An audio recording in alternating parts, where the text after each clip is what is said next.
aqui dentro do Brasil, agente infiltrado, foi fazer treinamento em Cuba. Agora eu discordo profundamente aí dos meus colegas quando eles dizem que é uma ameaça.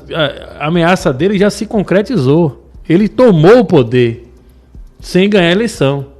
Ele tomou o poder, seja através do ativismo judicial do STF, seja por meio das articulações espúrias que foram feitas nesse Congresso que faz oposição ao governo Bolsonaro.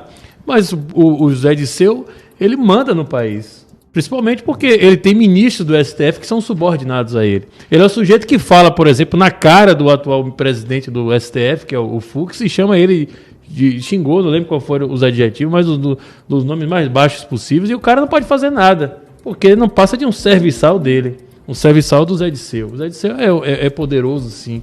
Então, quando vocês falam, ele está ameaçando de tomar o poder, ele ameaçou, ele avisou e ele concretizou, ele tomou o poder. Ou vocês acham que Bolsonaro tem mais poder dentro desse país do que Zé Dirceu? Zé Dirceu tem mais poder do que ele. Zé Dirceu tem alguns dos ministros do STF no bolso dele. No bolso não no sentido financeiro, mas porque que agem como espécie de capangas dele. Olha que você falou, vai ser matéria de site de notícias amanhã aqui. Não, isso daí é público e notório, não estou falando nenhuma novidade aqui.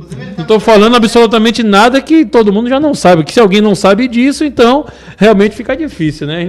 Eu acredito que todo mundo já sabe. Não estou falando nada que não seja absolutamente simples de se compreender. Acho que qualquer leigo aí, qualquer pessoa que tenha uma capacidade mínima de discernimento sabe muito bem que Zé Dirceu manda nesse país muito mais do que Bolsonaro, através do aparelhamento das instituições.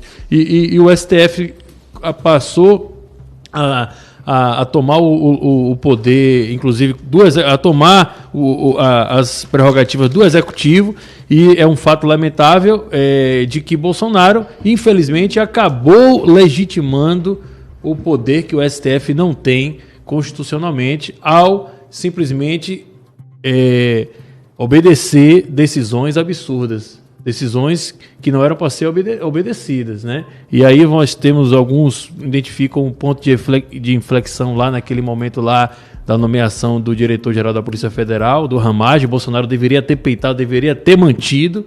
Aí ele deu o grito, acabou porra, e depois recuou, percebeu que não tinha o apoio dos generais melancias, alguns deles também subordinados ao próprio Zé Dirceu. Essa que é a grande realidade.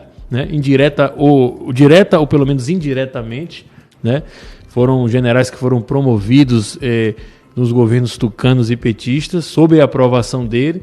Então, eu acho que ele está falando assim, ele já anunciou, né? Então, agora, eu acredito, por outro lado, para finalizar meu comentário, que quando ele fala, nós vamos tirar Bolsonaro em 2021, isso, na verdade, serve, como uma espécie de prêmio de consolo para aqueles que vão perceber que Bolsonaro não vai ser removido em 2021.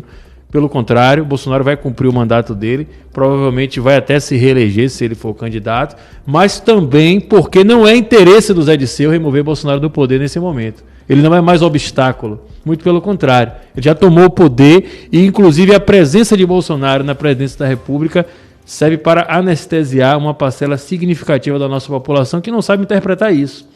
Parcela de apoiadores bolsonaristas que, infelizmente, acha que a direita está no poder, a direita conservadora, e, portanto, acha que Bolsonaro é um super-herói, não sai mais às ruas, deixaram de lado toda a nossa luta que conquistamos de 2013 para cá, quando chegou exatamente nesse ano 2020, com essa fraudemia toda, o pessoal ficou anestesiado, esperando que Bolsonaro resolva tudo, não vai resolver, e a esquerda não tem interesse em tirar Bolsonaro do poder, porque simplesmente continua mandando em tudo, né, fazendo a sua agenda avançar na velocidade da luz como nunca antes, e ao mesmo tempo com todos tendo a impressão de que a direita que está no poder, né?